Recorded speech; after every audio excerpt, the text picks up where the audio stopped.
شہر کے ایک پرانے اور ٹوٹے پھوٹے محلے میں ایک چھوٹا سا خستہ مکان تھا۔ وہ مکان سحر کا تھا۔ سحر غریب تھی، اس کے پاس اچھے کپڑے نہ تھے۔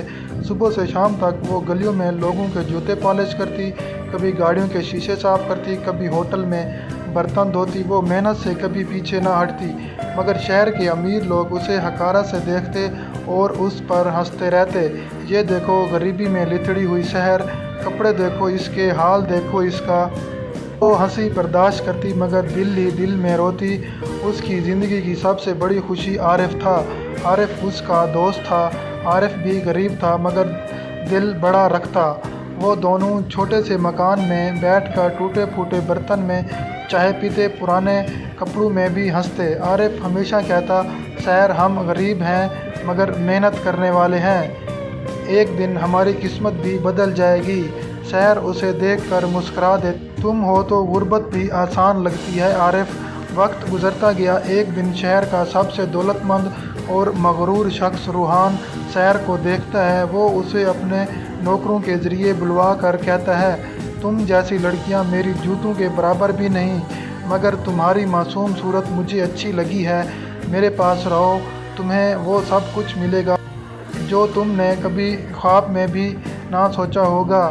سحر اس کی بات پر غصہ کر کے کہتی ہے، میری عزت دولت سے نہیں خریدی جا سکتی۔ یہ سن کر روحان جل اٹھتا ہے۔ اس نے اپنے نوکروں کے ساتھ مل کر سحر پر ظلم کرنا شروع کر دیتا ہے۔ کبھی اس کا کام چھین لیتا ہے، کبھی اس کو بازار میں سب کے سامنے ذلیل کرتا ہے۔ وہ اسے دھمکیاں دیتا، اگر میرے ساتھ نہ رہی تو تمہاری زندگی جہنم بنا دوں گا۔ سحر روحان کے ظلم سہتی رہتی مگر ڈٹی رہتی۔ عارف ہمیشہ اس کے زخم صاف کرتا، اس کے آنسو پوچھتا اور اسے حوصلہ دیتا۔ ایک دن روحان نے حد پار کر دی۔ اس نے سحر کو اغوا کر لیا اور ایک سنسان گودام میں لے جا کر قید کر دیا۔ وہاں وہ اسے زور زبردستی اپنے ساتھ رکھنے کی کوشش کرنے لگا۔ سحر چیختی رہی مگر کوئی نہ سنا۔ اسی وقت عارف وہاں پہنچ گیا۔ اس نے دروازہ توڑا اور گرجدار آواز میں کہا، روحان اگر مرد ہے تو مجھ سے مقابلہ کر، معصوم پر ہاتھ اٹھانے کی ہمت مت کرنا۔ گودام میں زوردار لڑائی شروع ہوئی۔ روحان کے نوکر اور عارف آمنے سامنے آئے۔ عارف تنہا تھا مگر شیر کی طرح لڑا۔ اس نے کئی نوکروں کو گرایا، خود زخمی ہوا مگر ہارا نہیں۔ آخرکار وہ روحان تک پہنچ گیا۔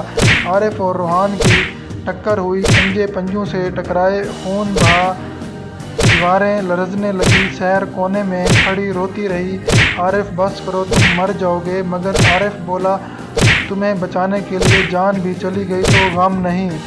لڑائی کے دوران عارف نے روحان کو زمین پر پٹکا مگر اسی وقت روحان نے خنجر نکال کر اس کے سینے میں گھونپ دیا۔ روحان عارف کو خنجر مارتا ہے اور اس کے باوجود بھی عارف اس کو مار کر رہتا ہے، اور اس کے بعد عارف سحر کی گود میں جا کر گر جاتا ہے اور مر جاتا ہے۔ سحر روتی رہتی ہے اور کہتی ہے، میں اب آپ کے بغیر کیسے رہوں گی، اور کچھ ہی عرصے بعد سحر بھی مر جاتی ہے۔